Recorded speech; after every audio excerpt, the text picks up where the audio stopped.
Assalamualaikum warahmatullahi wabarakatuh. Nama saya Rahma Melia dari kelompok 7. Saya akan menjelaskan tentang landasan ilmu pengetahuan.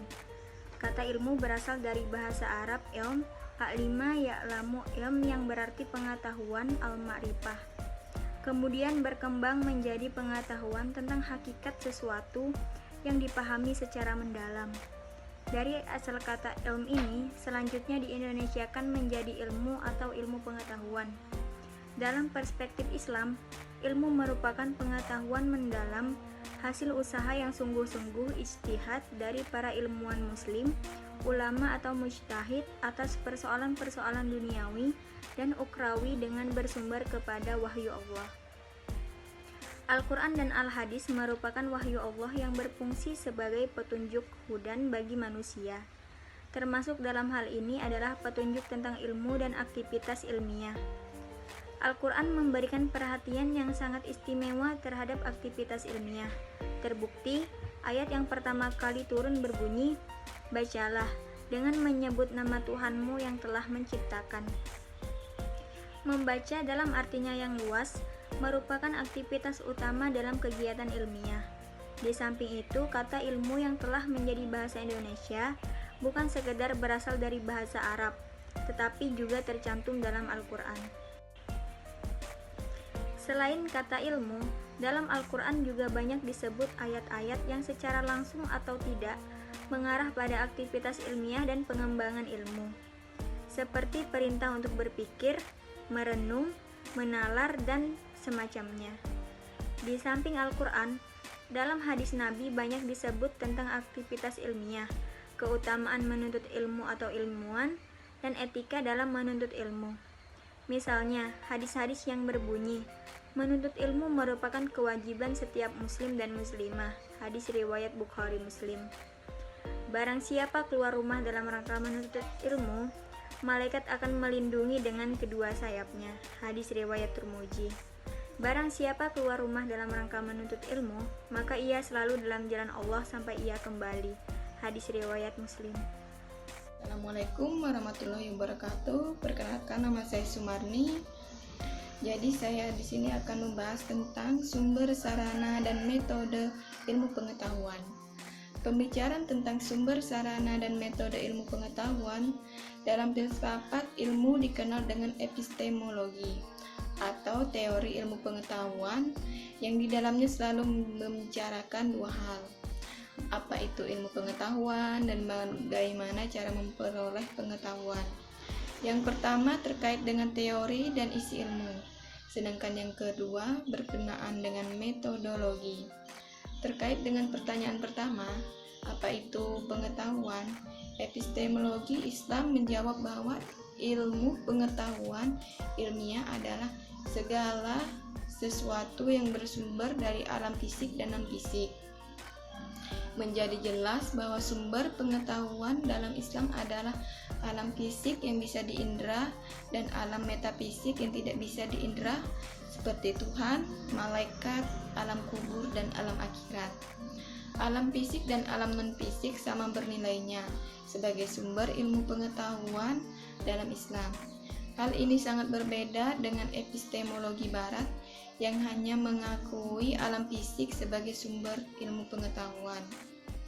Dengan demikian, sesuatu yang bersifat non-indrawi, non-fisik, dan metafisik tidak termasuk ke dalam objek yang dapat diketahui secara ilmiah. Berkenaan dengan problema epistemologi yang kedua, bagaimana ilmu pengetahuan diperoleh, terdapat perbedaan antara Islam dan Barat.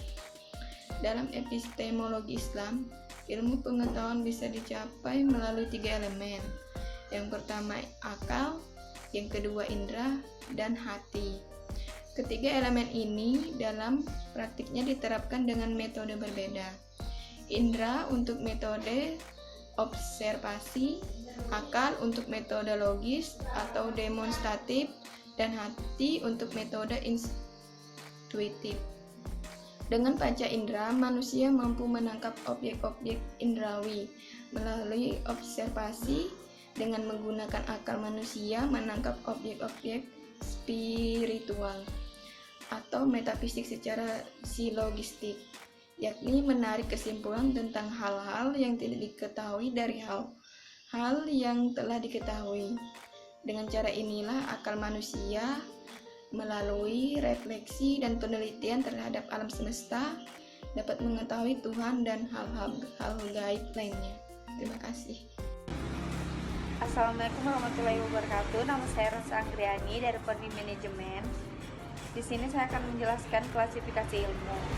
Secara umum, ilmu dalam Islam dapat diklasifikasikan ke dalam 3 kelompok, yang meliputi metafisika menempati posisi tertinggi, disusul kemudian oleh matematika, dan terakhir ilmu-ilmu fisik. Melalui 3 kelompok ilmu tersebut lahirlah berbagai disiplin ilmu pengetahuan. Misalnya dalam ilmu-ilmu metafisika, ontologi, teologi, kosmologi, angelologi, dan ekskatologi. Dalam ilmu-ilmu matematika, geometri, aljabar, aritmetika, musik, dan trigonometri.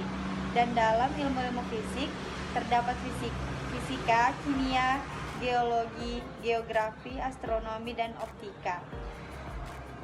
22 dalam perkembangan berikutnya, seiring dengan perkembangan zaman, kemajuan ilmu pengetahuan, dan untuk tujuan-tujuan praktis, sejumlah ulama berupaya melakukan klasifikasi ilmu. Al-Ghazali membagi ilmu menjadi 2 bagian, ilmu fardhu ain dan ilmu fardhu kifayah. 23 ilmu fardhu ain adalah ilmu yang wajib dipelajari setiap muslim terkait dengan tata cara melakukan perbuatan wajib, seperti ilmu tentang sholat, berpuasa, bersuci, dan sejenisnya. Di masa kemasan sejak politik, dunia Islam biasanya dipetakan ke dalam 3 periode, yaitu periode klasik 650 sampai 1250 Masehi, periode pertengahan 1250 sampai 1800 Masehi, dan periode modern 1800 sampai sekarang.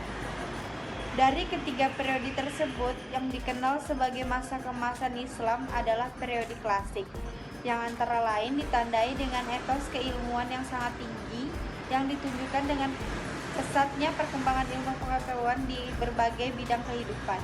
Akselerasi perkembangan ilmu pengetahuan di dunia Islam sangat tampak setelah masuknya gelombang Hellenisme melalui gerakan penerjemahan ilmu-ilmu pengetahuan Yunani ke dalam bahasa Arab yang dipelopori Khalifah Harun al-Rasyid, dan mencapai puncaknya pada masa Khalifah al-Ma'mun. Assalamualaikum warahmatullahi wabarakatuh. Nama saya Musdalifah, NIM 1911102431004. Masa kemunduran yang sering disebut-sebut sebagai momentum kemunduran umat Islam dalam bidang pemikiran dan pengembangan ilmu adalah kritik Al-Ghazali 1058 hingga 1111 Masehi melalui tahafud al-falasifahnya terhadap para filosof yang dinilainya telah menyimpang jauh dari agama Islam, karena setelah itu menurut Nurholis Madajid, walaupun masih muncul beberapa pemikir seperti Ibnu Rashid, Ibnu Taimiyah, Ibnu Khaldun, Mullah Sadr, Ahmad Sirhindi, dan Syah Waliullah, pada umumnya para ahli menyatakan bahwa dunia pemikiran Islam setelah Al-Ghazali tidak lagi semarak dan gelap gempita seperti sebelumnya. Al-Ghazali sesungguhnya bukan sosok yang anti filsafat, bahkan ia termasuk ke dalam deretan filosof muslim terkenal. Ia menulis Tahafut al-Falasifah.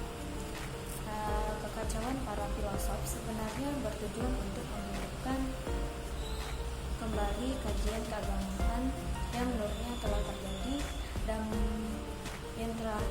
banyak penyimpangan akibat ulah sebagai filosof, khususnya Al-Farabi dan Ibnu Sina, yang berdampak pada semakin menjamurnya semangat pemikiran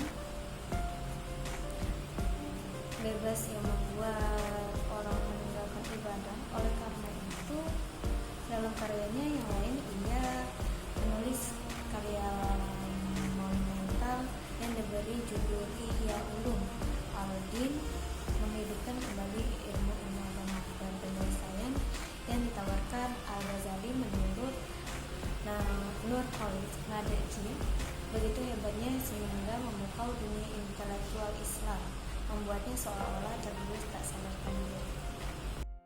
Assalamualaikum warahmatullahi wabarakatuh. Nama saya Gaya Puspita Waranggani. Di sini saya akan menjelaskan mengenai kesimpulan dari materi yang kelompok saya bawakan.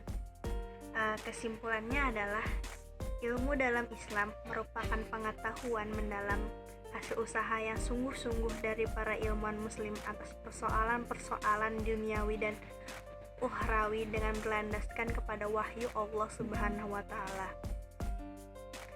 Pengetahuan ilmiah diperoleh melalui indera, akal, dan hati atau intuitif yang bersumber dari alam fisik dan alam metafisik. Hal ini berbeda dengan epistemologi ilmu di barat yang hanya bertumpu pada indera dan akal serta alam fisik. Dalam sejarahnya, perkembangan pengetahuan dalam Islam mengalami pasang surut. Suatu ketika mencapai puncak kejayaan dan di saat yang lain mengalami kemunduran. Era klasik pada tahun 650 sampai 1250 Masehi merupakan masa keemasan Islam yang ditandai dengan tingginya etos, keilmuan serta pesatnya perkembangan ilmu pengetahuan di berbagai bidang kehidupan. Setelah itu, perkembangan ilmu di kalangan umat Islam menjadi redup dan ganti.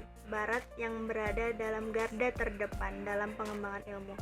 Kemajuan ilmu di barat memunculkan banyak akses negatif seperti sekularisme, materialisme, hedonisme, individualisme, konsumerisme, rusaknya tatanan keluarga, pergaulan bebas, dan penyalahgunaan obat terlarang. Dari kesimpulan yang saya jelaskan tadi pun dapat disimpulkan bahwa kemajuan ilmu itu memiliki sejarah yang panjang dan ada baik dan buruknya masing-masing serta bagaimana perjalanan perkembangan pesat dan surutnya. Mungkin itu saja dari kelompok kami, kurang dan lebihnya mohon maaf. Assalamualaikum warahmatullahi wabarakatuh.